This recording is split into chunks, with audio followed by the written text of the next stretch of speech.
Decía ahorita, bueno, ¿cómo ve este asunto de los desarrollos? Pues tiene que ver también dentro de estas miradas globales que yo trato de hacer, con un problema que no nada más corresponde al ejercicio del proyecto arquitectónico, sino que tiene que ver con cómo los administradores de la política y de los asuntos públicos entienden los asuntos públicos hoy en día.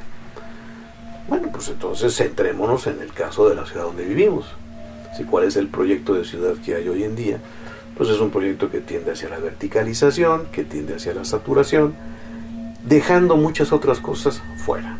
O sea, ¿quiénes son los beneficiados? Indudablemente, en este momento, los grandes desarrolladores, los que están haciendo y han hecho estas enormes plazas comerciales, centros comerciales, que es una nueva manera.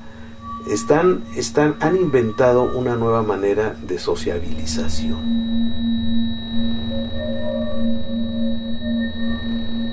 Nosotros nos subimos a la modernidad en los primeros años del siglo XX a partir de la visión y el entusiasmo de los jóvenes estudiantes que en ese entonces estaban en la Academia de San Carlos. Gentes como Villagrán, gentes como Gorman, gentes como Carlos Obregón Santacilia, que son los impulsores del movimiento moderno, que decidieron ser modernos de la noche a la mañana, y ellos se convirtieron en los impulsores y en los maestros del movimiento moderno, y hay una buena cantidad de obras de estos jóvenes en aquel entonces que después se convirtieron en maestros haciendo obra en las ciudades, y se convirtieron en los maestros en las escuelas de arquitectura e hicieron muy buenas obras, y ahí están una buena cantidad de las obras. Bueno, las principales amenazas son que efectivamente no existe una legislación clara, una legislación incluso aprobada por la Cámara de Diputados o por la Asamblea Legislativa de la Ciudad de México. No existe una legislación clara. Los instrumentos jurídicos son muy endebles. Pero sobre todo, el máximo peligro tiene que ver con la ambición, con la especulación.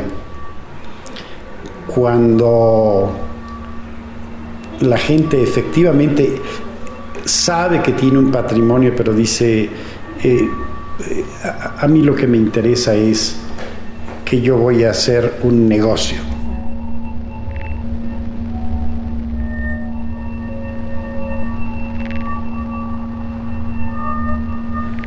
La parte de la reglamentación y de la política pública.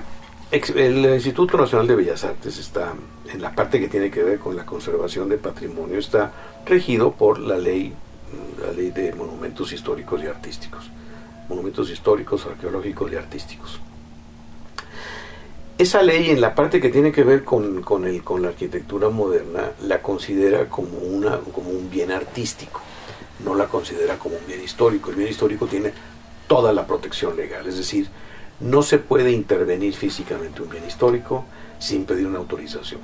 Y si la intervención es justificada, se niega la autorización. O sea, usted no puede entrar, a hacer un arreglo de una iglesia o hacer una ampliación en una iglesia colonial, mucho menos en un monumento arqueológico, porque es una propiedad de la nación.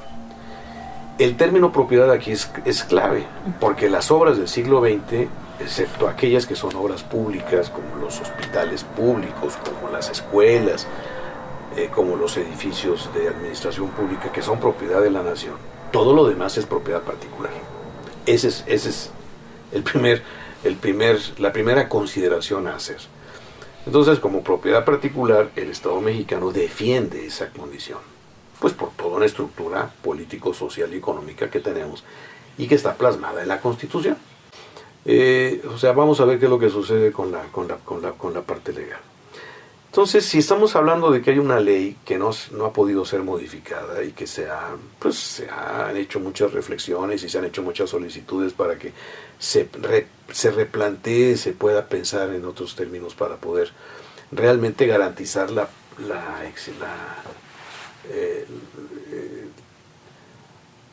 el que no se dañe estas piezas de arquitectura.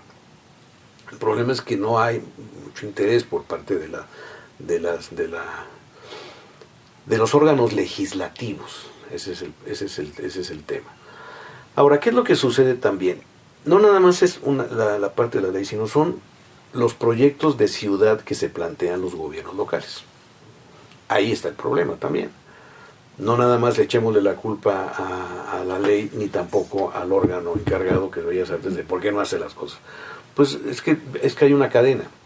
La cadena tiene que ver con lo que las oficinas encargadas del desarrollo urbano en cada uno de los estados y de las ciudades decide sobre sus propias ciudades. Entonces ahí está esta óptica del crecimiento, ahí esta óptica sobre todo de la plusvalía, de qué manera se puede obtener más dinero.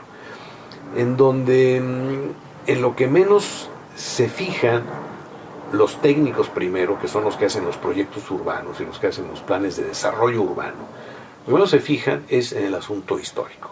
Tampoco las cosas se pueden quedar eternamente como momificadas, pero están dando lugar a cosas muy extrañas que por lo pronto ahorita sería un poco difícil de entender cómo se están dando, si no es que se entienden a partir de que son operaciones económicas de inversiones. Entonces decía, el problema es cómo se conciben las ciudades, cómo se piensan las ciudades.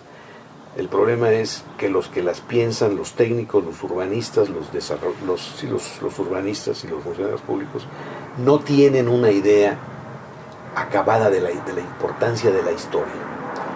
Porque desafortunadamente culturalmente no nos incluyeron, por lo menos en nuestras generaciones, no nos hicieron entender que la historia no es una materia aburrida nada más, sino la historia es el devenir de los seres humanos, y entendiendo la historia nos entendemos a nosotros. Entendiendo la historia de la arquitectura, entenderemos el desarrollo de la sociedad. Si queremos saber por qué la sociedad mexicana es así, hay que observar también cómo ha vivido esa sociedad mexicana y qué símbolos y qué significados han tenido los espacios en donde se han metido.